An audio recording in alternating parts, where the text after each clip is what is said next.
Tal y como les hemos anunciado, y nos acompaña el hombre del momento tras los resultados electorales del 27S en Cataluña, el candidato de la CUP, Antonio Baños. Antonio Baños, buenas noches. Me gusta que reconozcas esto que del hombre del soy momento, ¿no? Me gusta. Bien, hoy algún medio, como comentamos al principio, afirmaba que su formación vive una enorme presión para investir a Artur Mas. ¿Usted siente esa presión? Pero desde que me levanto hasta de este plató, sí, tenemos una presión mediática por tierra, mar y Twitter todo el día, y tanto de dos agentes bastante curiosos, ¿no? Porque por uno es la gente de Convergencia, que nos presiona para que invistamos, no desvistamos al presidente Mas, y después toda la gente de, digamos, la caverna mediática, la ultraderecha y la derecha de aquí, de Madrid, cita en Madrid, que resulta que nos han colocado como salvadores de la monarquía española, lo cual también nos parece bastante sorprendente, ¿no? Porque como vamos a hacer caer a Mas y vamos a acabar con el proceso independentista, pues para ellos nosotros somos unos héroes, ¿no? Entonces me parece que es una situación absolutamente surreal en ambos términos, ¿no? Sí, bueno, pues entonces la pregunta obligada. Buenas noches. Buenas noches. Buenas noches. Que ya ha contestado a lo largo de estos últimos días, pero se niegan a votar la investidura de Mas, en tal caso.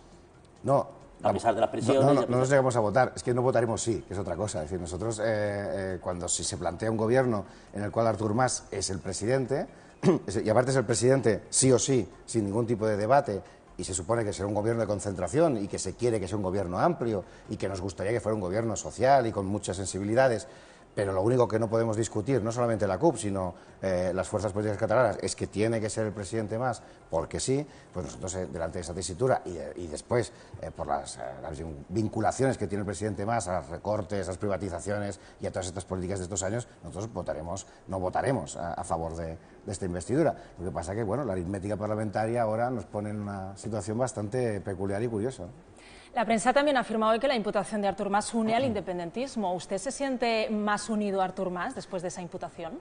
Bueno, unido a Artur Mas, digamos, unido solidariamente a Artur Mas, ¿no? No políticamente. Efectivamente, la CUP, ya desde que se supo la imputación, lanzó una nota de prensa y todos nosotros nos hemos mostrado absolutamente solidarios con la consejera Rigau, con Ortega y con Mas, no por ellos mismos y por su partido ni por su ideología, sino porque representan una instituciones catalanas que lo único que intentaron fue poner las urnas.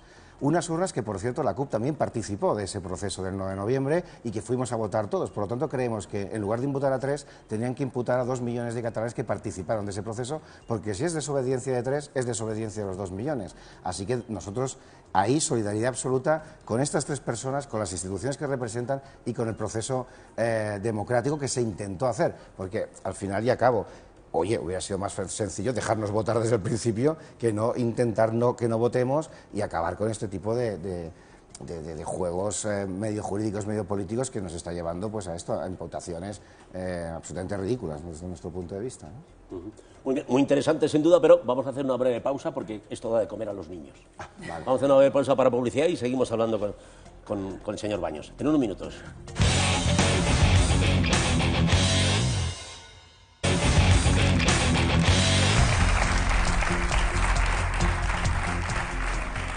Gracias, queridos amigos, ya saben que soy un hombre de palabra y tal y como les prometí, seguimos aquí en el intermedio cuando son exactamente las 10:21. Y antes de la publicidad estábamos hablando con el candidato de la CUP, el señor Baños, que estaba aquí respondiendo a nuestras interesantes preguntas, sin duda, rigurosas, sí. ¿Por qué no? Y si le parece bien, y sigo. Continuamos con este... Sigo para bingo. Muy bien, con este interrogatorio que estábamos sometiendo. Bien. La prioridad para ustedes, sin duda alguna, es la independencia, pero ha admitido que el pasado domingo el sí no ganó el plebiscito y que, por tanto, no se puede aprobar una declaración unilateral de dependencia de forma inmediata. ¿Esto les hace aceptar automáticamente la hoja de ruta de Junts pel Sí? ¿Qué plazo manejan ustedes? ¿Son los mismos?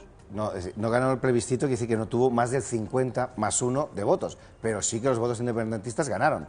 Frente al 47% de votos independentistas, 11 de votos, digamos, contra el statu quo, que son los de Unió y Catalunya Sí que es Pot, y 39% de votos que dicen que todo va más o menos bien y que no hay que cambiar nada, ¿no? Por lo tanto, la mayoría de los votos son los independentistas estrictamente, pero evidentemente no llegamos a la mayoría del 50% y nosotros creíamos que un acto digamos, tan solemne como una declaración de independencia se tenía que hacer con un mandato democrático mayoritario. Eso no quiere decir que renunciemos a hacerla cuando tengamos ese mandato, cuando las condiciones sean correctas, y desde luego lo que no quiere decir es que hemos dejado de ser independentistas y que hemos parado el proceso independentista. Al contrario, creo que estas elecciones, 77% de participación, 47% de sí, nos dan mayoría absoluta en el Parlamento en escaños, nos dan una fuerza y un mandato democrático para, no haciendo la declaración de independencia, haciendo otras cosas, continuar con ese proceso independentista. Pero ¿cuánto de mayoritaria? Porque ¿cree usted que se puede tomar una decisión tan trascendente y sobre todo irreversible como una declaración de independencia con una sociedad tan simétricamente dividida?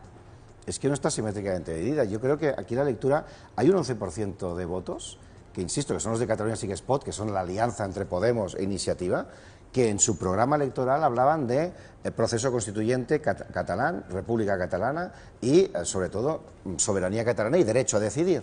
Por lo tanto, hay un 47% de personas que son independentistas. Son muchas, muchísimas.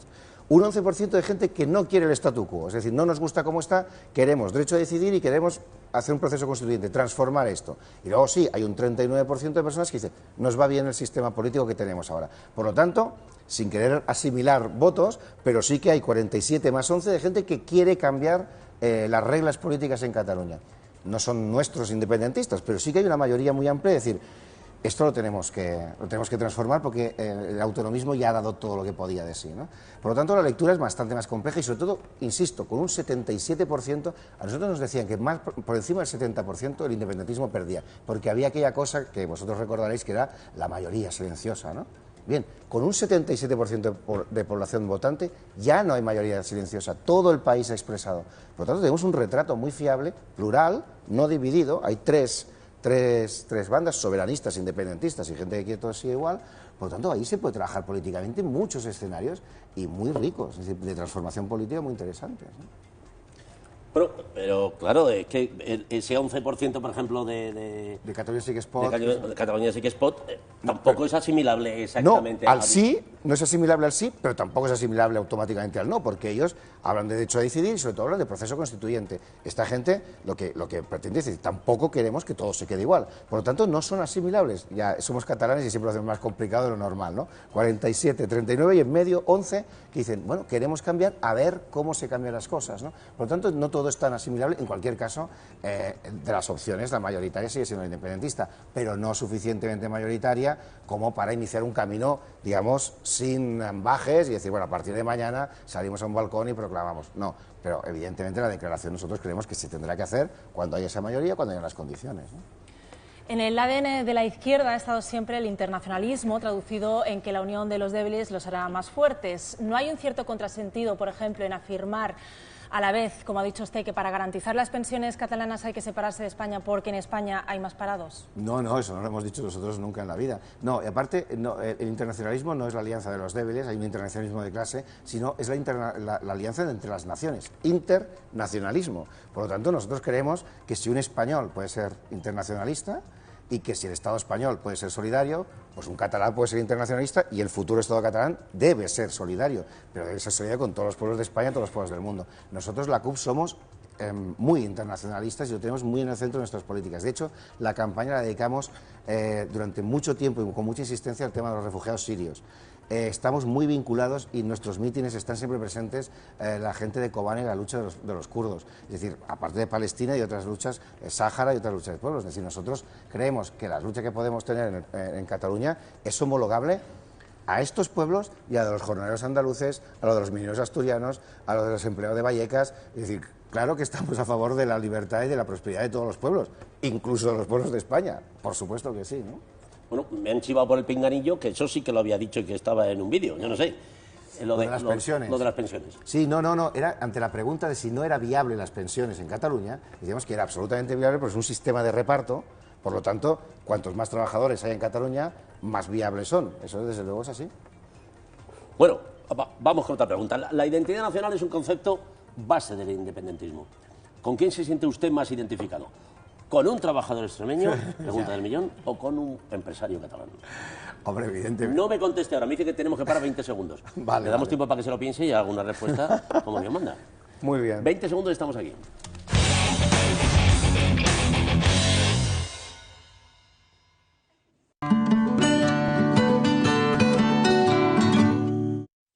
Si no nos conformamos con una sola opinión, si tenemos claro que siempre hay más de un punto de vista, ¿por qué hacer un matinal con un solo presentador? Carlos Alsina y Juan Ramón Lucas en Más de Uno, el programa matinal de Onda Cero, donde todos los puntos de vista tienen su espacio. Onda Cero, tu radio.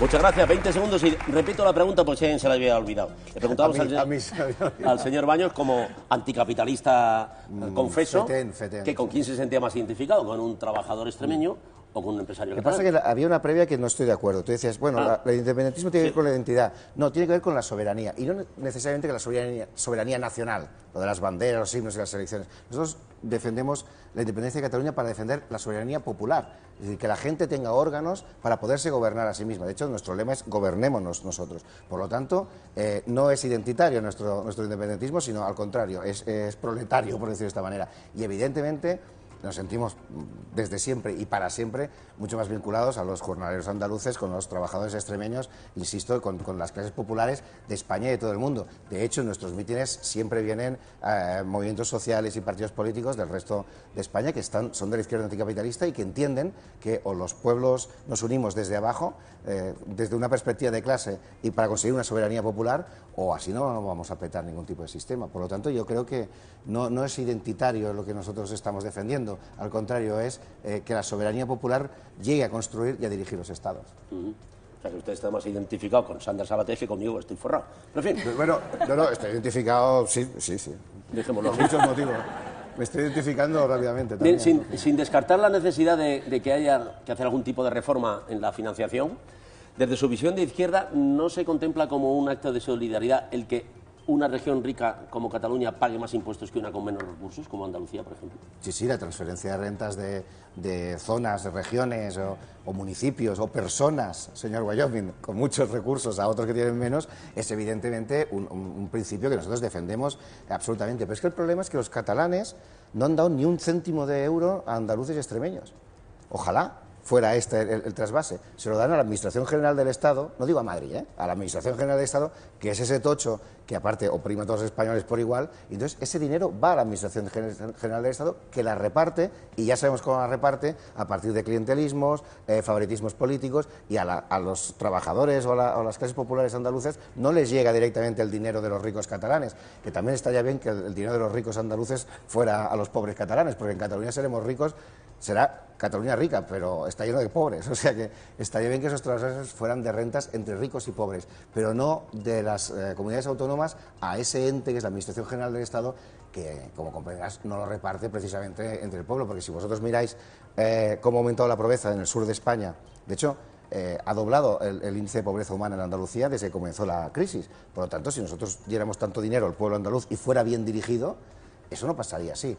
Así que quiere decir que nosotros nos tangan el dinero, pero se lo tangan también al pueblo andaluz. Es decir, estamos los dos tangados por una administración central que ni reparte ni tiene ninguna voluntad de que de ese dinero sirva para minorar la pobreza en absoluto. ¿Y el hecho de que en estos momentos haya 400.000 catalanes en pobreza severa es culpa de España o del gobierno de Artur Mas?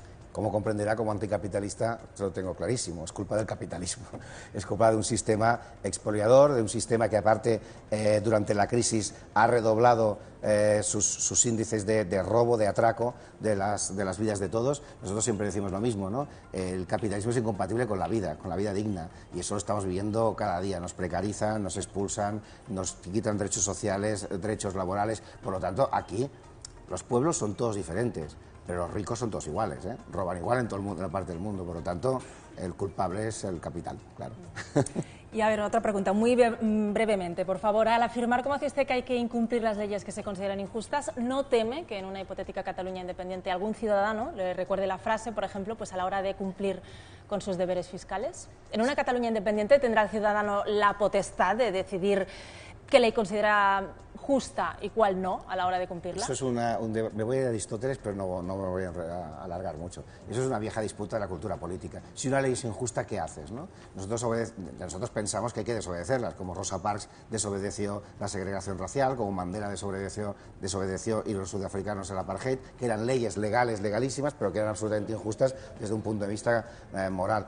A ver, coger el dinero de la gente para rescatar un banco, eso es injusto, ya está. Que haya gente que se le desahucie, que haya gente que este invierno en Cataluña y en toda España no pueda tener calefacción ni luz precisamente por la pobreza energética, eso es manifiestamente injusto. Y si hay una ley que impide que esta gente tenga calefacción, se desobedece. Pero eso me parece que no se trata del ejemplo de saltarse un semáforo y si me lo salto yo, no. Hay leyes que colisionan directamente con una cosa que es más importante que la legalidad, que es la dignidad y los derechos humanos. Y en este caso, cuando una ley colisiona con los derechos humanos, pues oye, se salta la ley y se defienden los derechos humanos. Pero así ha avanzado el mundo. Es que el mundo ha avanzado desobedeciendo leyes injustas, desde las leyes de antes de la Revolución Francesa hasta las leyes de segregación racial, hasta las leyes del franquismo. Es decir, esta democracia, o lo que sea, digamos, se ha fundado porque mucha gente desobedecía las leyes que en aquel momento eran legales del franquismo. Por lo tanto, desobedecer leyes injustas me parece lo más normal, lo más natural y una de las cosas más sanas que puede hacer para el cuerpo y para el espíritu de cualquier persona. Pues nosotros no podemos desobedecer la ley del tiempo y se nos está agotando. Claro. Señor Baños, yo siempre hago la última pregunta en este programa, pero hoy vamos a cederle ese privilegio a una persona que le conoce usted bastante bien, que creo que de hecho compartieron trabajo alguna vez. Y a la que quiero mucho, además. Por favor, mira allí. ¿Tengo que girar a mirar? Sí, allí, a eso que le llamamos nosotros retro, que allí va a aparecer la persona en cuestión. ¡Voilà, París! Querido Antonio, nos conocemos desde hace muchos años, hemos trabajado mucho juntos y quiero que ya España, Cataluña, incluso yo misma, resolvamos este misterio. ¿Por qué nunca te insinuaste? ¿Nos faltaron copas, Antonio? Y que me lo diga ahora, la verdad. Un momento, no hemos trabajado juntos, ella trabajaba y yo estaba por allí, eso primero. Y desde luego yo, en fin, lo intenté, pero ya ni lo noto, ya está. Muy bien, muchas gracias. Suficiente, como diría yo también hablo catalán en la intimidad. Es que ricasco. Muchas gracias por estar con nosotros y es que no tenemos tiempo y me están agobiando, me dicen que nos cortan. Así que muchísimas gracias y hasta aquí nuestro programa de hoy. Les dejamos ahora en la sexta con una nueva entrega de Policías en Acción, Police Giving Ox. Y en Antena 3, Top Chef, que no tiene traducción al inglés. Nosotros lo vemos mañana con más, pero no mejor porque es imposible, aquí en el intermedio.